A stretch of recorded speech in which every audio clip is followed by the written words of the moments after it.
인사 담당자 마음에 불을 지르는 완성형 신입사원을 찾아라. 인사불성. 안녕하세요, 박명석입니다. 오늘 함께해 주실 인사 담당자분들 소개해드리겠습니다. 이상원 프로님, 방주영 매니저님 나오셨습니다. 안녕하세요. 안녕하세요. 반갑습니다. 네, 그리고 오늘 또 이분이 오랜만에 인사불성을 또 찾아주셨습니다. 워라벨 편에 나오셨었죠? 네, 맞습니다. 네, 참 깊은 인상을 남기셨던 오라클의 김승택 영업대표님 나오셨습니다. 안녕하세요. 안녕하세요. 반갑습니다.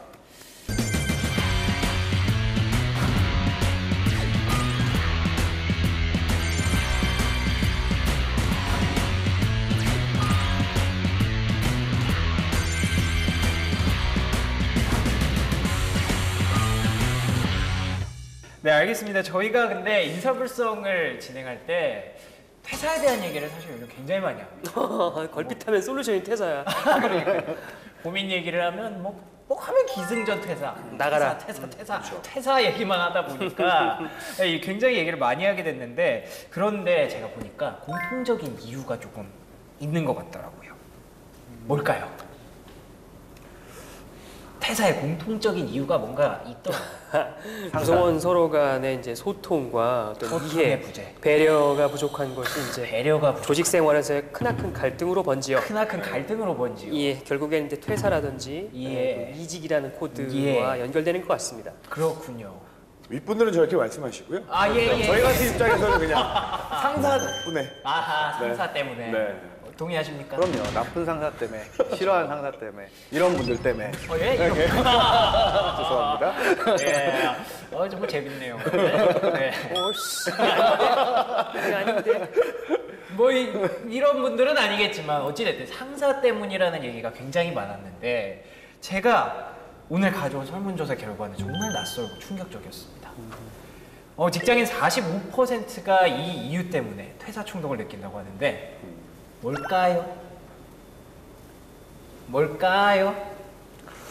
이 결과는 저는 굉장히 충격적이었다. 아, 빨리 말해. 현기증 날 것 같아. 현기증 나신다고요? 알겠습니다. 네. 45%가 의외로 또 부하 직원 때문에 퇴사 충동을 느낀 적이 있다고. 그건 충동에서 끝나는 얘기긴 하네. 나가진 않을 거 아니에요. 그럴 수도 있고요. 뭐 그런 충동이 있으셨던 적이 있었나 봐요. 못 다니겠네는 아니고, 네. 진짜 막 미쳐버리겠네. 아. 이런 적은 있죠. 와, 미쳐버리겠다. 깊은 빡침. 그렇죠. 예. 아, 진짜. 그래서 못 다니게 해볼까? 뭐 이런 거. 야, 난 저 정도는 아니야.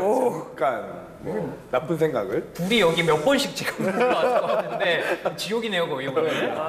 알겠습니다. 제가 어찌됐든 이 세대 차이의 문제인 건지 아니면 그 사람의 문제인 건지, 이런 일들이 의외로 되게 자주 발생하기 때문에 45%나 되는 직장인분들이 얘기를 하시지 않았나 생각이 드는데요. 오늘은 또 그 문제를 저희가 한번 풀어보기 위해서 이 시간을 준비를 해봤습니다. 자, 오늘 주제 공개해 주시죠.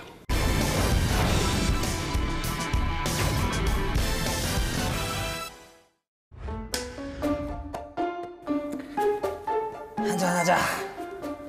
너무 왜 이렇게 빨리 취해? 추웠다. 뭔 일 있어? 왜 이래? 내가 말이야, 요즘 상전 후배님들 모시라고 허리가 휘다 휘어. 오늘은 말이야, 저 상원 씨, 네, 부장님. 어제 말한 그 보고서 좀 봅시다. 여기 있습니다. 이거 피드백한 대로 내일 수정해서 다시 보여줘요. 네, 부장님. 근데 보고서 가지고로 한 말 한꺼번에 해주시면 안 돼요? 제가 두 번 왔다 갔다 할 일은 없을 것 같은데. 그리고 저기 부장님, 여기 제 자리랑 부장님들이랑 되게 멀어요. 그냥 메신저로 말씀하시는 게 훨씬 나을 것 같은데, 안 그래요? 아니야, 그거 거리가 1km야, 10m야, 100m. 그거 잠깐 그거 내는 거 가지고 말이야, 나한테. 그거 메신저를 보내라고. 그리고 또 다른 후배는 말이야, 박 부장! 이거 이사님 오셨습니까? 여기까지 어떻게? 어디 잠깐만. 빨리 갖고 와.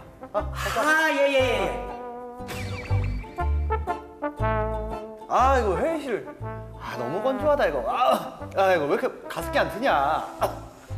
예, 음료수라도 드려야 돼. 잠시만 기다리십시오. 예. 빨리 갖고 와봐. 저기 승택 씨, 네. 내가 아까 음료수 좀 갖다 달라고 했지? 언제? 아까 내가 들어갈 때 이거 했잖아. 아니 말씀으로 해주셔야 알죠. 그리고 제가 음료수 갖다 드리려고 이 회사 입사한 거 아닙니다, 부장님. 아니 내가 그거를 밖에 사오라고 했냐, 뭐 만들고 오라고 했냐, 그 냉장고에서 그 2개 갖다 달라고 한 건데, 아니 그러면 나는 음료수 뭐 그거 가지러 가려고 그 회사 다니냐고. 아 이게 무서워서 뭐. 이번 주 인사불성 주제는 밀레니얼 세대의 신입사원이었습니다. 저희는 다 밀레니얼 세대인가요 혹시? 한 분 빼고요. 딱 한 분 빼고요. 여기 밀레니얼 세대를 나누는 기준이 제가 알기로는 뭐 80년대 초에서 2000년대 초반에 태어난 사람을 그렇게 부른다는데 80년대 초반까지 해서 2000년대 좀 너무 갭이 큰 거 아닌가 싶기도 하고, 그리고 그 전에 세대들의 뭐 베이비붐 세대, X세대, 뭐 Y세대, N세대 뭐 굉장히 다양해서 이걸 세대를 어떻게 딱 나누기는 쉽지 않다고들 합니다. 그런데 X세대신가요? 예. 그럼에도 불구하고 X세대. X세대는 왜 X세대였어요 근데? 갑자기 궁금해졌는데? 이제 에이모 화장품 회사의 광고 카피가 그래요? 그 에이모의 아모레 트윈 DX라고 이제 그 화장품 남성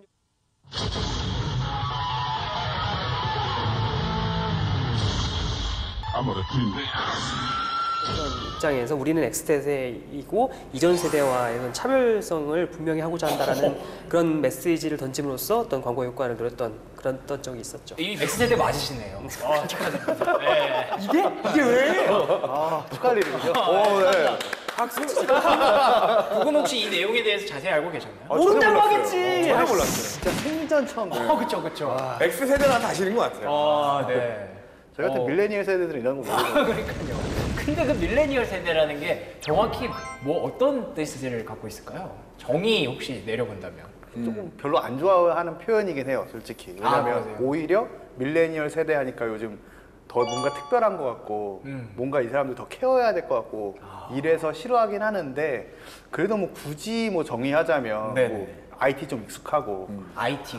아무래도 내가 좀 중요해서 내 의견 좀 세게 내고 제가 이제 직장생활 하다가 겪어볼 때 세대 간 특이점이 극명하게 차별적으로 드러나는 네. 연생들, 있던가요? 그럼 남자 연생들도 볼 때는 이제 87년생, 8년생 정도부터는 약간 우리 쪽이랑은 많이 좀 사고의 우리랑 기반이 다르구나라는 게 피부로 느껴지는 적은 있었어요. 그때 87년생, 88년생. 네, 그 정도인 것 같아요. 물론 제가 맞다는 얘기는 아니에요. 그 어떤 것들이 좀 다르던가요? 뭐 생각하는 사고 방식이라고 해야 될 텐데 이제 우리가 다른 방송에서 계속 다른 편에서 얘기했던 것처럼 안 되는 게 어딨어 라든지 뭐 이런 표현에 되게 익숙한 세대인데 반해서 그 친구들은 그거 제가 해봤는데 안 되는데요? 라고 이제 저희한테 얘기를 하는 세대가 오더라고요. 사실 뭐 저는 개인적으로는 그 오라클에서 인사 솔루션을 영업하다 보니 네. 인사 솔루션이 가지고 있는 특장점 중에 상시 평가, 수시 평가, 뭐 수시 코칭 평가, 피드백 지원 뭐 이런 것들이 있어요. 그게 이제 요즘 화두가 되는 밀레니얼 세대들을 관리하기 위한 좋은 툴로서 한다라고 이제 개인적으로 밀레니얼을 많이 연구하게 됐죠. 그래서 나와 있는 자료들을 엄청 많이 찾아보고 문헌도 뒤져보고 논문도 찾아보고 막 했는데 대부분 통용되는 얘기는 80년생부터 00년생까지예요. 그래서 올해 19, 20살부터 이렇게 쭉 되는 요 세대를 이야기하는데, 각 매체마다, 각 보도 자료마다, 논문마다 정의해놓은, 학자마다 정의해놓은 그 정의들이 너무 달라요.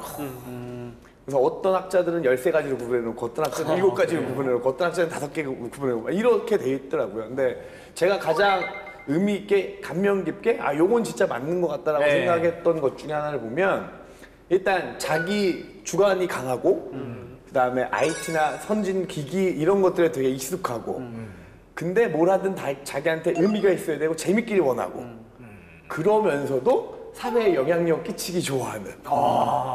그래서 정리하면 요즘 것들인데, 그래서 요즘 것들인데 중요한 건 뭐냐면 그들이 요즘 것들이라고 해서 다 같은 게 아니라는 거죠. 그렇죠, 당연히. 그 5가지 요소들이 누구는 이 특색, 누구는 이 특색, 누구는 이 특색이 저마다 너무 센 아이들을 총칭하는 게 밀레니얼이 아닌가라고 저는 개인적으로 생각합니다. 제 얘기를 막 하고 계셔가지고 굉장히 당황했습니다. 요즘 것들의 강의를 하나하나씩 듣고 있는데 이거 내 얘긴데? 내 얘긴데? 다행히 저는 그래도 밀레니얼 세대인가 봐요. 뭐 다행인지는 모르겠지만. 다행입니다. X세대가 아니라서요. 공감 많이 하셨나 봐요. 다행이냐 불행이냐를 떠나서 사실은 밀레니얼이 좀 가장 포커스를 받았던 이유는 2020년, 25년쯤 되면 전 세계 경제 인구의 75%가 밀레니얼이래요. 그러니까 지금도 보면 4명 중에 3명이 밀레니얼이잖아요. 요런. 그래서 사실은 과거에 지금 기득권이라고 얘기하면 좀 그렇고 위에 리더십을 가지고 있는 기성세대 분들이 밀레니얼과 함께 일하는 걸 택할 것이냐 조화롭게 사는 걸 택할 것이냐 아니면 좀 더 힘들게 갈 것이냐를 고민하는 것들이 되는데 오늘 생각보다 굉장히 흥미로운 주제가 될 것 같다는. 민감한 주제야. 민감할 뜨거운 거라고 감자입니다. 생각했는데 예, 그것보다도 또 재밌게 풀어갈 수 있을 것 같다는 생각이 드는데요. 어떤 학자의 말에 의하면 밀레니엄 세대를 비롯해서 앞으로 등장할 세대들이 인간의 뇌와 컴퓨터가 이어지기 시작하는 초기 단계에 있다고 합니다. 이게 무슨 말이냐면 그뭐 오시마모루 감독 얘기했지 그것이. 그러니까요. 이게 무슨 말이냐면 일 처리가 빠르고 정확하게 하기는 하는데 그런데 컴퓨터가 부족한 유연성이라든가 융통성 이런 것들이 조금은 아쉽다. 지금 밀레니얼 세대들의 그 두뇌가 조금 아쉽다 그런 얘기들을 하는 건데 이런 사례들 혹시 느껴보신 적 있으신가요? 유연성이 조금 아쉽네. 저는 그 학자의 말에 동의를 못 하겠어요. 그래요? 어떤 무슨 말이야 그게? 근간을 부정하시는 유연성이 왜 없어? 이거 최악이야 사실. 회의할 때도 네. 그 전제와 근간을 무시해버리면 이게 안 되는 거긴 한데 나는 그 전제 자체가 마음에 안 드는 걸 어떡해. 근데 프로님 이러시는 것도 밀레니얼들 일 많이 일하셔서 이러신 것 같아요. 시켜주시는 거예요? 밀레니얼 같으신 거예요. 밀레니얼 같으신 같은 거야. 전제부터 때리고 보는 거야. 그거 아닌데 막 이러면서. 그 전제가 아니라고 생각하시는 이유는 뭔가요? 왜냐하면 네. 그 밀레니얼 세대를 가지고서 그렇게 융통성이 없고 어떤 기계적인 일을 하는 사람들이다라고 극단적으로 말하면 극단적으로 그렇지만, 변경하는 건데 그 친구들의 세대도 나름 자기 자신을 표현하거나 아니면 흥미로운 일을 찾아서 무엇인가에 몰두할 때는 분명히 통합적 사고를 하고 본인이 추구하는 가치를 위해서 어떤 자유로운 상상과 어떤 영혼 있는 일들 그걸 통해서 또 다른 가치를 재생산하는 일들을 많이 하고 있거든요. 그럼요. 근데 그런 걸 가지고 이제 그 영혼이 없다 또는 이제 융통성이 없다라고 매도하기에는 좀 아쉬운 점이 많지 않을까 그런 생각이 들었던 것 같아요. 앞에서 근데 결론을 이렇게 내버리셔가지고 두 분이 말씀하시기 좀 애매하실 수도 있을 것 같아요. 미안해. 저는 다시 근간을 건드리면 되니까요. 건드려 주시죠. 아까 말씀하신 융통성이 떨어져 보인다라는 것보다는 해석을 좀 다른 방향으로 했으면 좋겠어요. 그러니까 밀레니얼이 가지고 있는 특징 중에 자기 위주적, 그러니까 이기적인 측면이 있다라는 쪽으로 저는 해석을 하는 게 맞는 것 같은 게 융통성을 못 부린다, 부릴 줄 모른다가 아니라 안 부리는 것 같은 거예요. 고의로. 왜냐하면 나의 역할과 책임은 규정화되어 있으니 내 손을 떠난 다른 것들을 내가 뭔가 융통성을 부렸을 때 이걸 내가 왜 내일도 아닌데 도와줬다 책임져? 라는 마음으로 접근하면 좋아.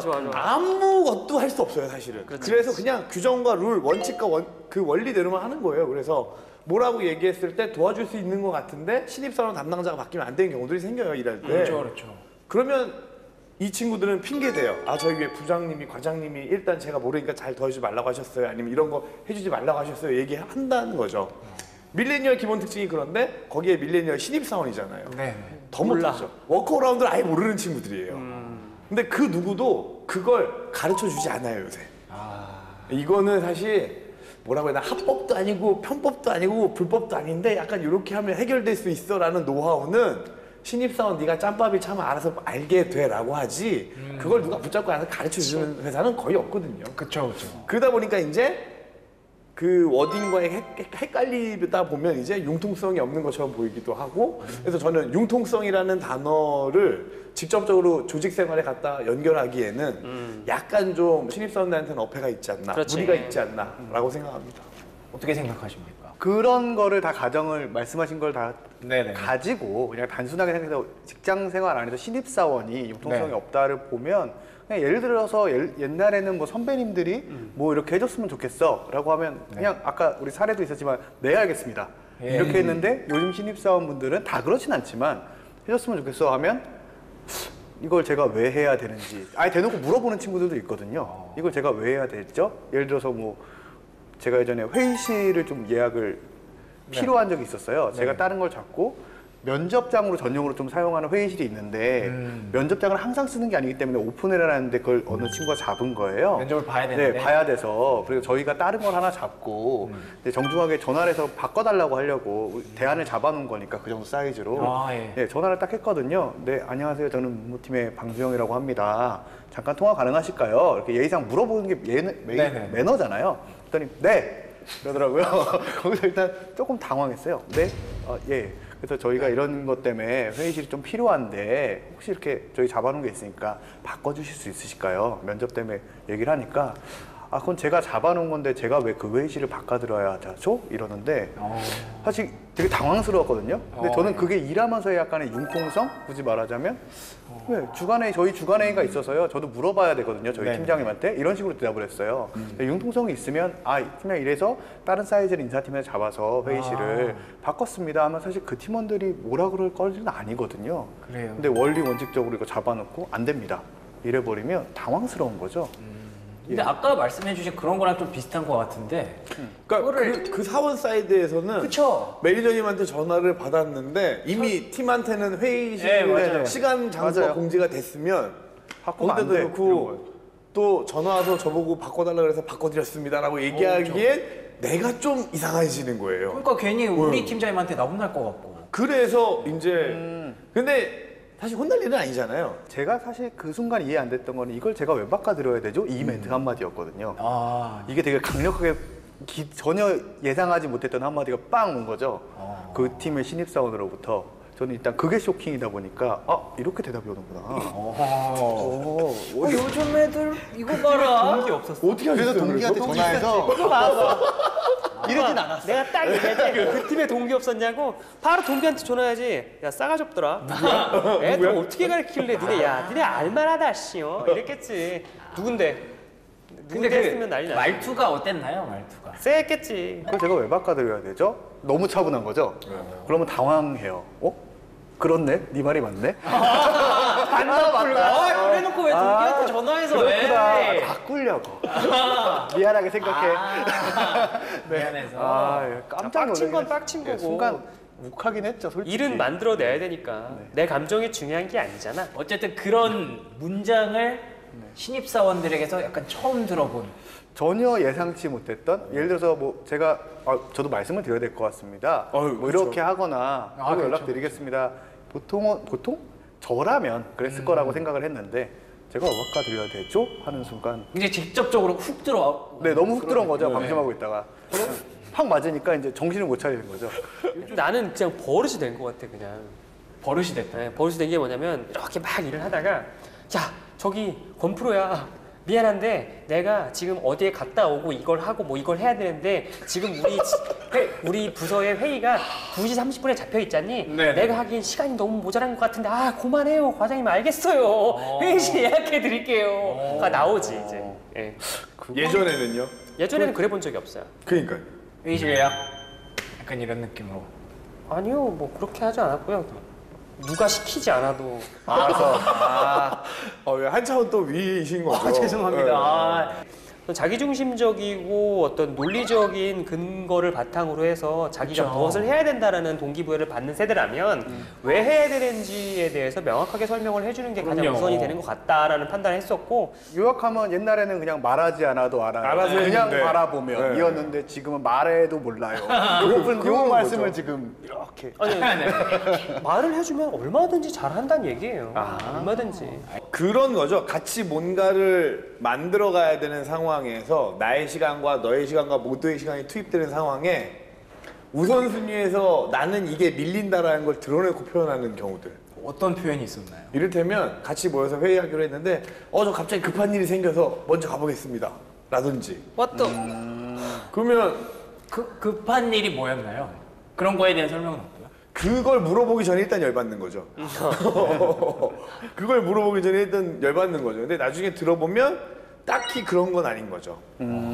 그래서 나와 이건 분명히 뭐 미팅이라고 치면 일주일 전부터 약속돼 있던 거고 앞으로 한 달 동안 이 시간에 모이기로 돼 있던 건데 네. 갑자기 엊그저께 생긴 그 일로 나한테는 단 한마디 양해도 없이 옆에 통해서 나한테 전달해줘라고는 그냥 한마디 던져놓고 가버리는 거 이런 게 너무 예의도 없어 보이고 무책임해 보이는 거예요.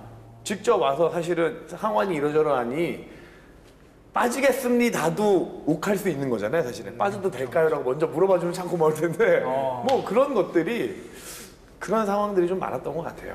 근데 또 심지어 이런 상황에서 요즘은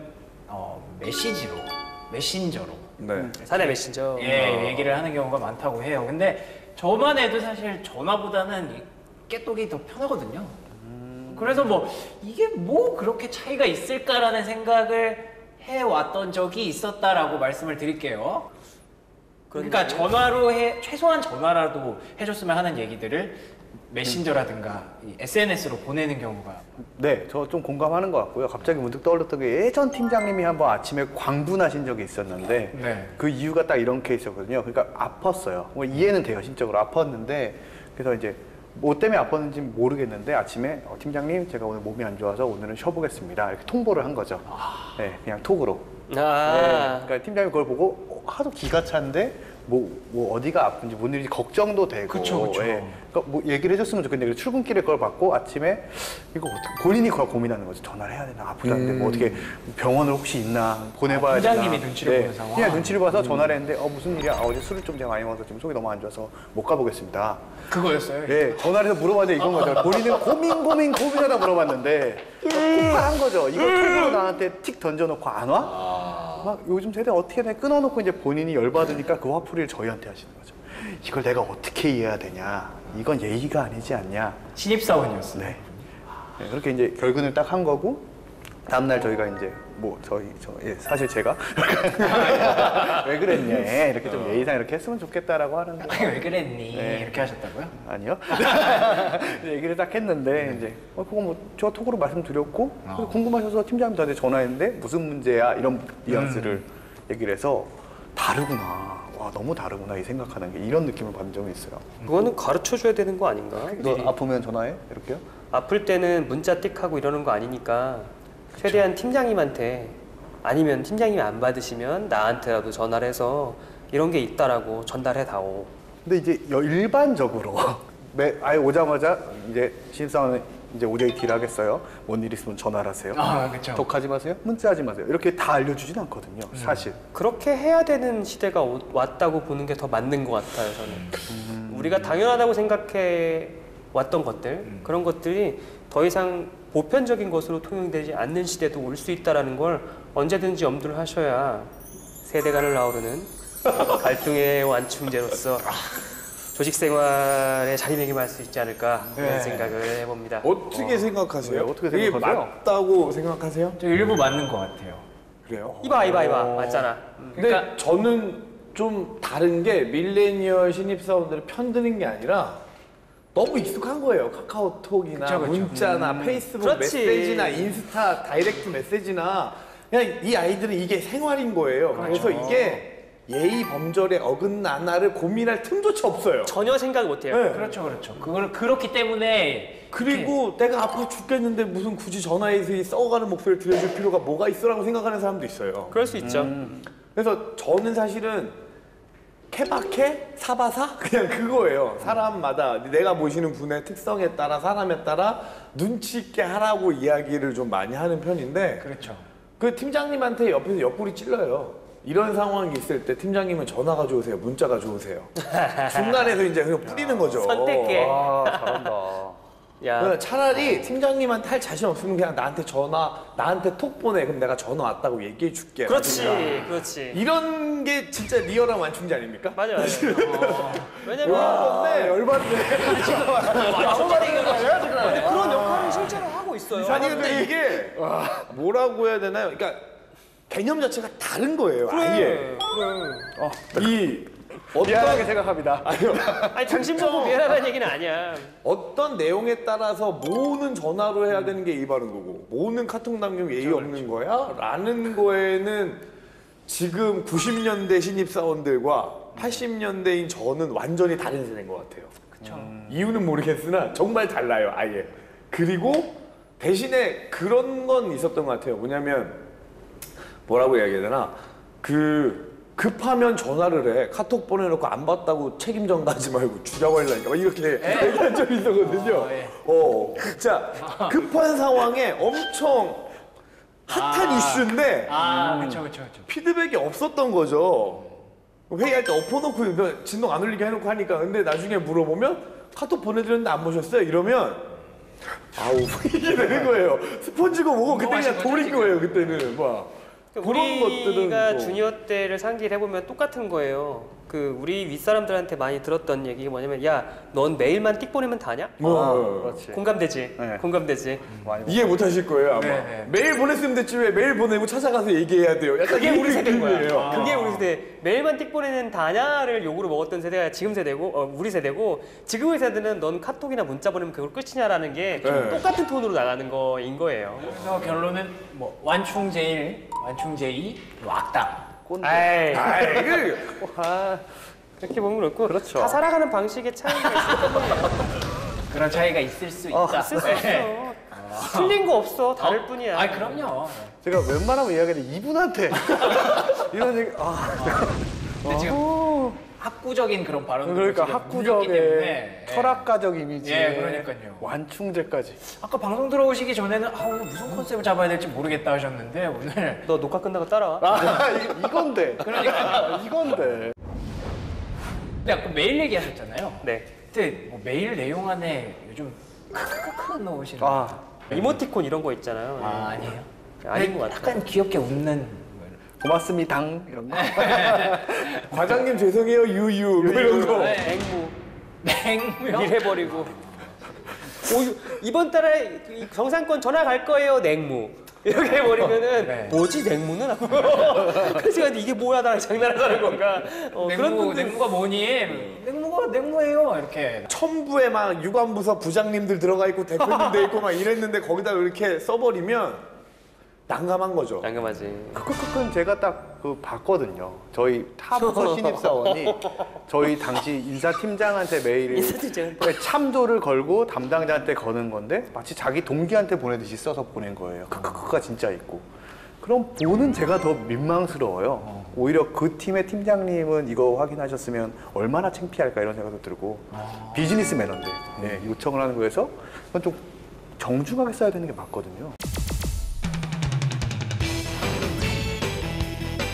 이게 나 필요해서 뽑은 거 아니야. 내가 회사를 사랑해야 되는 건 아닙니다. 보름 전 공지에도 아무 말 없이 회식에 참여하지 않는 직원들. 그 친구 나이대의 사람들과 이야기만 하면 계속해서 그들의 목소리가 들립니다. 저를 욕하고 조롱하는 목소리가요.